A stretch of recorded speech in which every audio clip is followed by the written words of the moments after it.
session d'enseignement et de partage biblique. Aujourd'hui, nous avons l'honneur et le privilège de recevoir pour vous le révérend pasteur Olivier Isoela Sakanono, surintendant du district de Jérusalem. C'est avec l'homme de Dieu que nous allons parler sur un thème formidable qui se rend tout simplement sur le chemin d'Emmaüs, tiré de Luc chapitre 24, 13 à 21. Nous allons sauter pour prendre le verset 30 à 33. Sans plus tarder, nous allons passer directement à la lecture avant de donner la parole à l'homme de Dieu. Luc chapitre 24, de verset 13 à 21, nous lisons la parole du Seigneur. Et voici, ce même jour, deux disciples allaient à un village nommé Emmaüs, éloigné de Jérusalem de 60 stades. Et ils s'entretenaient de tout ce qui s'était passé. Pendant qu'ils parlaient et discutaient, Jésus s'approcha et fit route avec eux. Mais leurs yeux étaient empêchés de le reconnaître.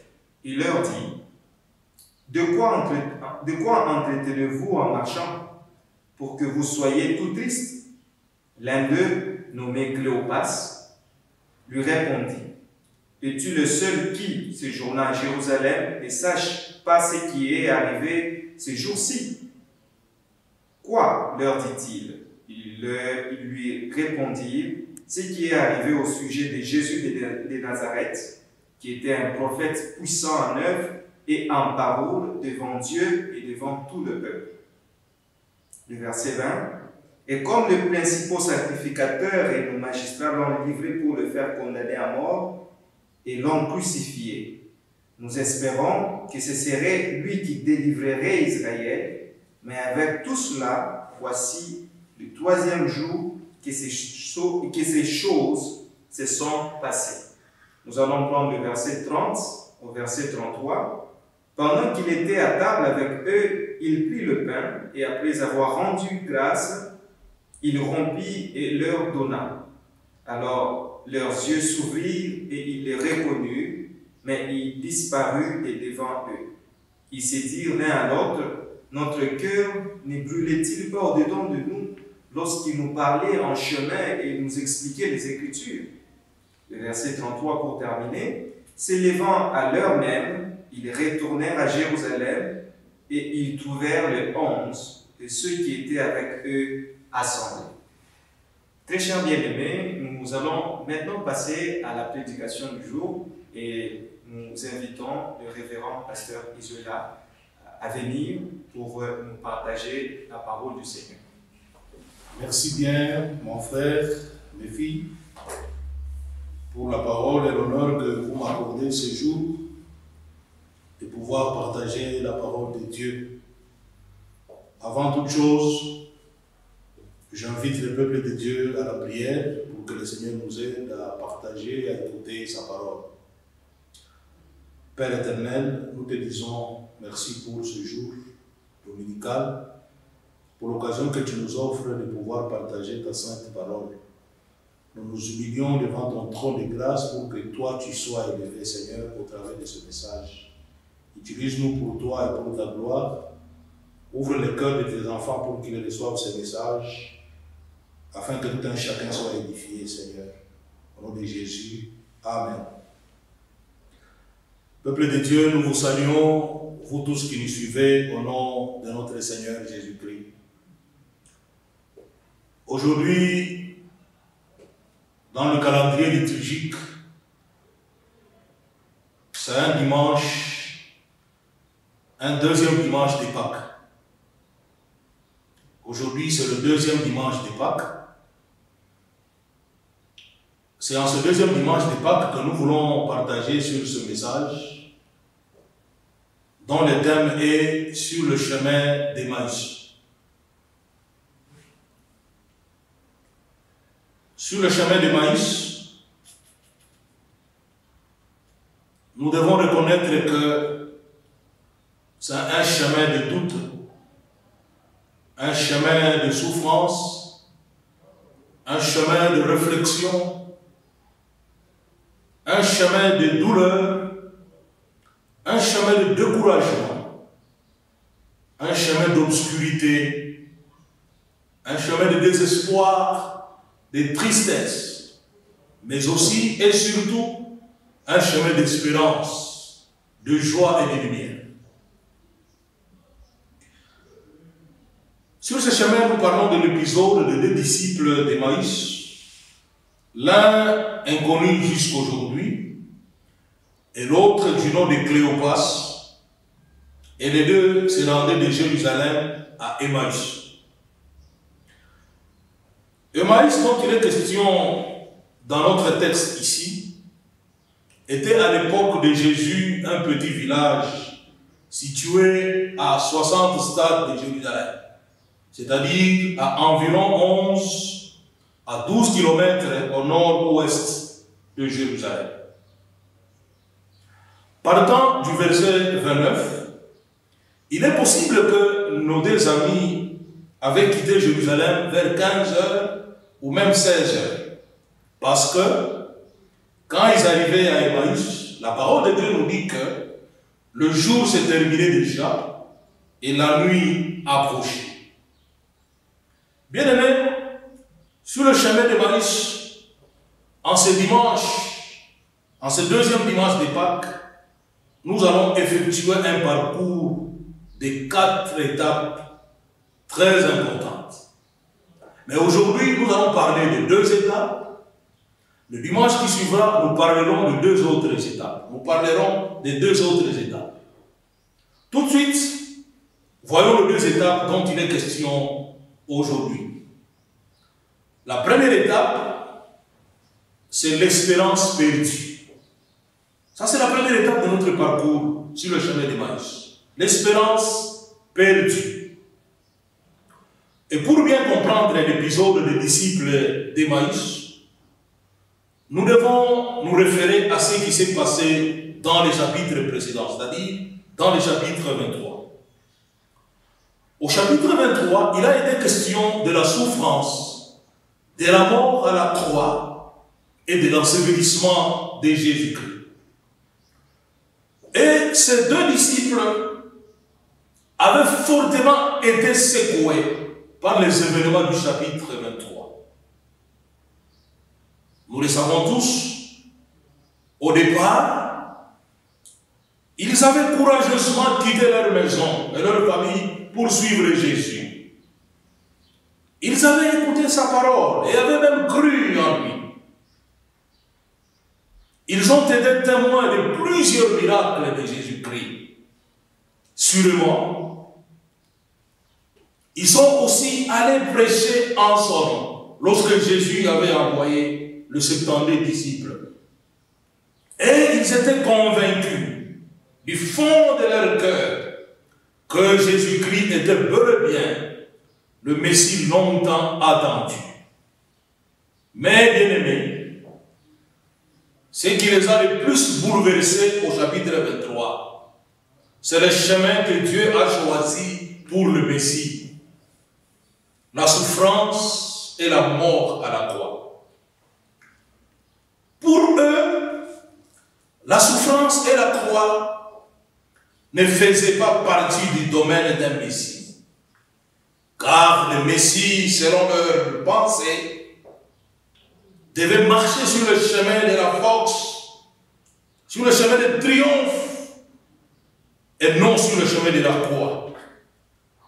Une mort honteuse dans l'ignominie ne pouvait pas être une mort d'un Messie. Nous le savons tous. Israël était sous la domination romaine. Et donc pour eux, les Messies les délivrerait de la domination romaine, pas mourir à la croix. Une mort pareille n'était pas digne d'un Messie.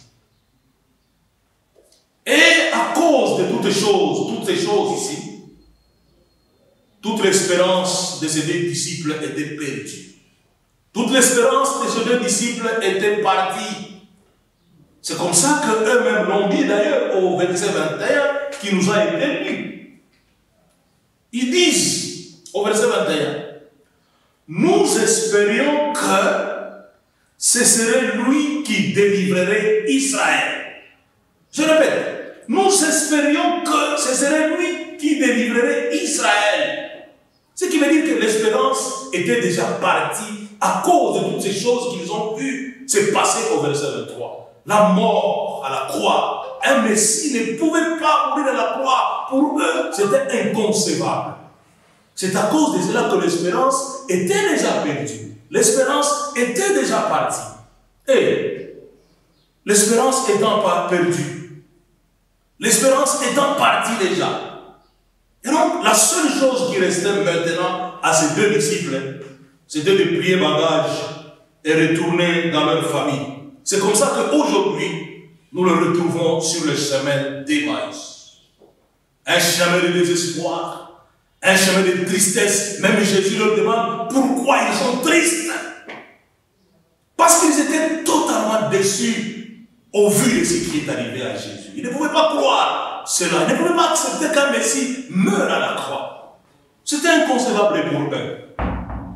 C'est comme ça qu'ils ont décidé de rentrer à Emmaüs. Et pourtant, d'ailleurs, eux-mêmes, ils le disent. Ils avaient appris de Marie de Magdala et d'autres femmes, et même de Pierre, que les tombeaux étaient vides et que Jésus était ressuscité. Malgré cette bonne nouvelle qu'ils ont apprise, ils n'ont pas renoncé à leur décision de quitter Jérusalem et de retourner chez eux à Emmaüs. Pourquoi ils n'ont pas renoncé à leur décision? Parce qu'ils ont appris la bonne nouvelle de la résurrection de Jésus. Parce que, tout simplement, leur espérance avait déjà été perdue. L'espérance était déjà partie. C'est pourquoi nous le voyons aujourd'hui sur ce chemin de tristesse, ce chemin de désespoir, ce chemin de douleur. Peuple de Dieu, le chemin de tristesse, le chemin désespéré que ce disciple parcourait pour Emmaüs ressemble à nos chemins aujourd'hui, caractérisé aussi par le doute, caractérisé par le découragement, caractérisé par la tristesse, caractérisé par la douleur, caractérisé par le désespoir.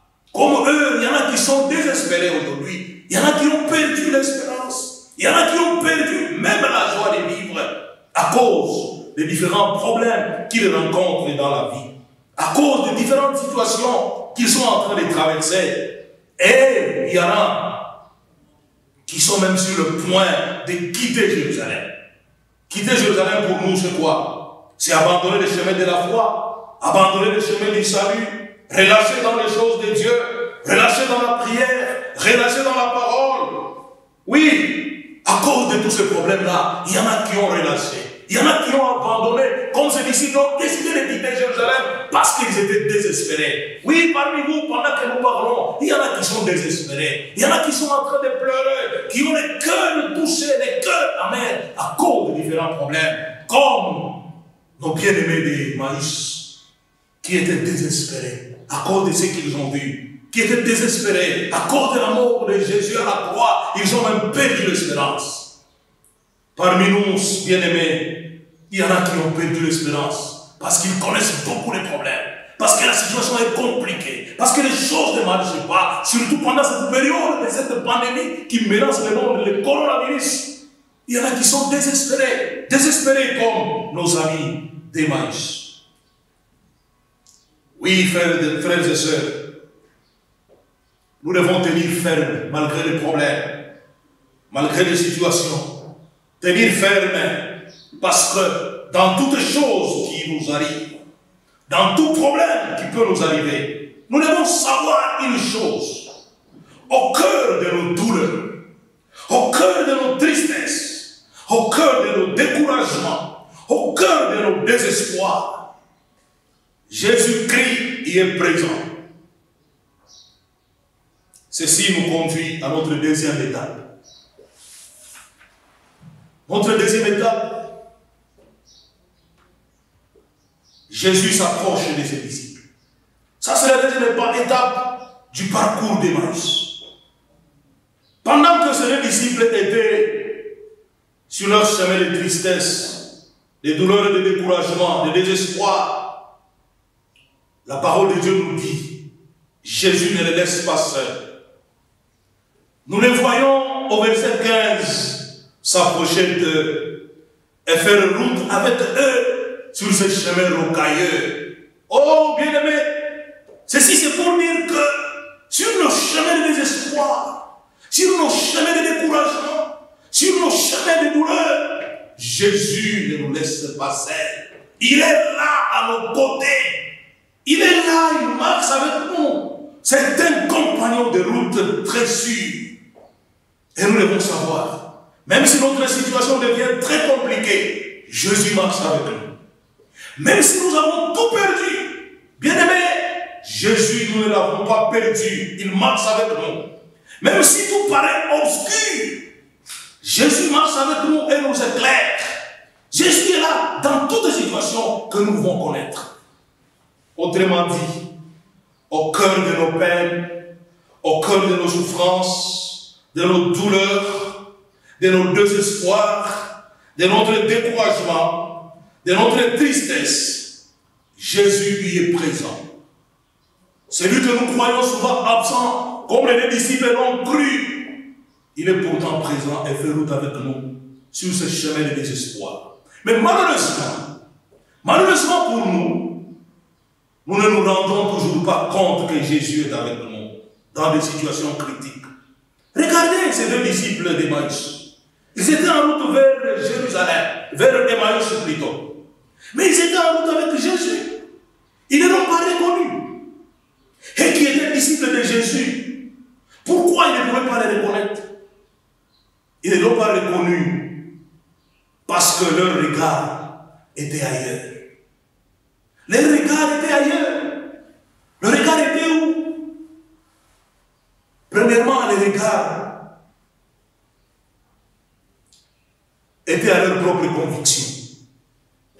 La conviction selon laquelle, pour eux, le Messie qui devait venir, c'est un Messie politique, fort, puissant, qui libérerait Israël de la domination romaine. Ça, c'était la conviction juive.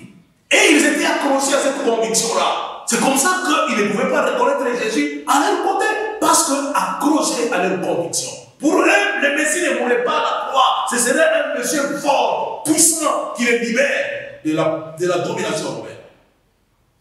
Deuxièmement, leur regard était limité à la croix et au tombeau où Jésus était enseveli. Malgré qu'au verset 22 et 24, ces disciples avaient appris que Jésus-Christ était ressuscité. Ils n'ont pas cru à cela. Leur regard était limité à la croix. Leur regard était limité dans leur conviction. C'est le cas pour nous tous, bien aimés. C'est comme ça que même dans nos situations, nous ne pouvons pas reconnaître Jésus à nos côtés. Parce que nos regards se limitent seulement à nos propres convictions. Ce que nous savons, c'est ce que nous croyons. Et nous nous accrochons à nos convictions. Nous nous accrochons à nos problèmes. Nous nous accrochons à nos désespoirs. Nous nous accrochons à nos échecs. Nous nous accrochons à nos inquiétudes. Bien-aimés, en s'accrochant à ces choses, nous ne pouvons pas voir Jésus à nos côtés. C'est comme ça que ces disciples n'ont pas vu Jésus à leur côté. Parce que eux, pour eux, pas la croix. Ça, c'est leur conviction. Ils étaient désespérés. Et leur regard était fixé dans leur désespoir, dans leur douleur, dans leur tristesse. Pourtant, Jésus était présent là, à leur côté. Jésus était là en train de marcher avec eux. Oui, peuple de Dieu. Dans toutes les situations douloureuses qui nous arrivent, qui peuvent nous arriver, nous n'avons pas à regarder à nos problèmes. Nous n'avons pas à regarder à nos situations. Nous n'avons pas à nous accrocher à nos convictions personnelles. Mais nous avons à regarder à Jésus-Christ. Nous avons à regarder au-delà de la croix. Nous avons à regarder au-delà de la tombe. Parce que là, nous verrons Jésus vivant. Jésus ressuscité. Nous sommes en train de passer un moment critique à cause de la pandémie de Corona. Et à cause de cette pandémie, il y a une crise généralisée. Et dans cette crise, beaucoup de gens sont désespérés. Beaucoup de gens sont troublés. Beaucoup de gens sont tristes, comme ces disciples de Maïs, qui étaient tout tristes sur ce chemin difficile, sur ce chemin rocailleux. Et ils ne pouvaient même pas voir Jésus qui était à leur côté. Non, frères et sœurs, ne regardons pas à cette pandémie. Nous allons nous enfoncer davantage dans le désespoir.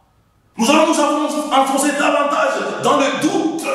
Nous allons sombrer dans la tristesse si nous regardons à cette pandémie. Nous, les chrétiens, les enfants de Dieu, nous avons à tourner nos regards et les fixer sur Jésus-Christ. Parce qu'il est là avec nous.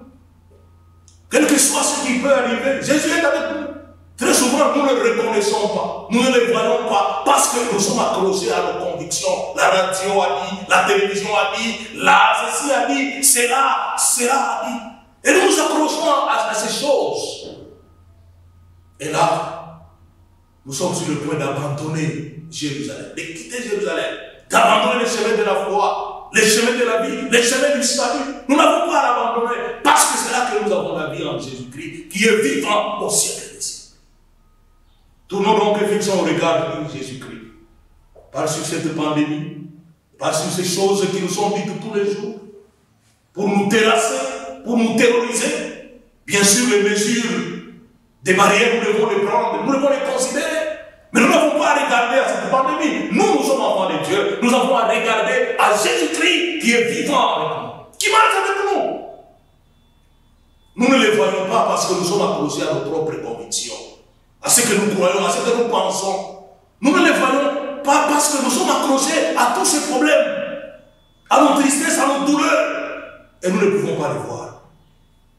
Voilà pourquoi sur le chemin de Maïs, bien aimé, comme nous l'avons déjà dit, c'est un chemin de douleur, un chemin de tristesse, un chemin de désespoir, mais aussi un chemin d'espérance, un chemin de la joie. Parce que sur ce chemin, nous ne sommes pas seuls. Jésus-Christ est avec nous. Jésus-Christ marche avec nous. Nous devons les voir à nos côtés. Nous devons les sentir en nous parce qu'il est présent. David dit, quand je marche dans la vallée de l'ombre de la mort, je ne crains aucun mal, car tu es avec moi. Oui, le Seigneur est avec toi. Le Seigneur est avec nous. Nous n'avons pas à craindre quoi que ce soit. Là, ce sont les deux étapes que nous voulions partager aujourd'hui. La première étape, l'espérance perdue. À cause de ce qui est arrivé à Jésus, à cause de ce qui peut nous arriver, nous pouvons arriver à perdre notre espérance. La deuxième étape, Jésus est proche de nous. Dans nos douleurs, dans nos conditions douloureuses, dans nos situations qui ne sont pas bonnes, Jésus s'approche de nous et il marche avec nous. Nous avons à regarder à lui. Nous n'avons pas à regarder à tous ces problèmes qui se passent dans notre entourage, dans notre environnement. Nous, bien-aimés, nous regardons à Jésus-Christ. Nous allons nous rendre compte qu'il est avec nous et qu'il marche avec nous. Que le Seigneur donc nous aide à comprendre que sur le chemin de douleur, de désespoir, de tristesse, nous ne sommes pas seuls. Jésus-Christ est avec nous pour pouvoir nous relever, pour pouvoir nous aider, pour pouvoir nous retourner l'espérance. Ça, c'est la troisième étape que nous verrons la fois prochaine. Que donc Dieu nous aide tous. Au nom de Jésus. Amen. Bien-aimés, nous allons prier avant de donner la parole à notre frère Nephi. Seigneur, nous te disons merci pour ta parole que tu viens de nous adresser. Ta parole qui nous annonce les disciples qui marchent sur le chemin d'Emmaüs. Un chemin de douleur, un chemin de trouble, de tristesse, de désespoir, mais aussi un chemin d'espérance, un chemin de joie. Oui, Seigneur, le chemin de ces deux disciples ressemble toujours à nos chemins. Nous croyons marcher seuls lorsque nous sommes débordés avec des problèmes. Mais nous apprenons ce matin que nous ne sommes pas seuls, car tu es avec nous. Tu marches avec nous et tu veux nous relever. Tu veux nous retourner l'espérance. Aide-nous, Seigneur, à découvrir que tu ne nous abandonnes jamais, mais que dans toutes choses, tu es toujours avec nous. Bénis-nous qui avons parlé. Bénis ton peuple qui a écouté ce message. Au nom de Jésus. Amen. Nous vous disons sincèrement merci de votre attention et évolution. Nous vous donnons tout simplement le prochain rendez-vous le dimanche. Et si vous avez apprécié et aimé, n'hésitez pas à laisser des commentaires, vos suggestions, vos requêtes. Nous serons ravis de les recevoir. Sinon, partagez encore cette vidéo si vous avez été béni. Alors nous vous disons que Dieu vous bénisse et à la prochaine.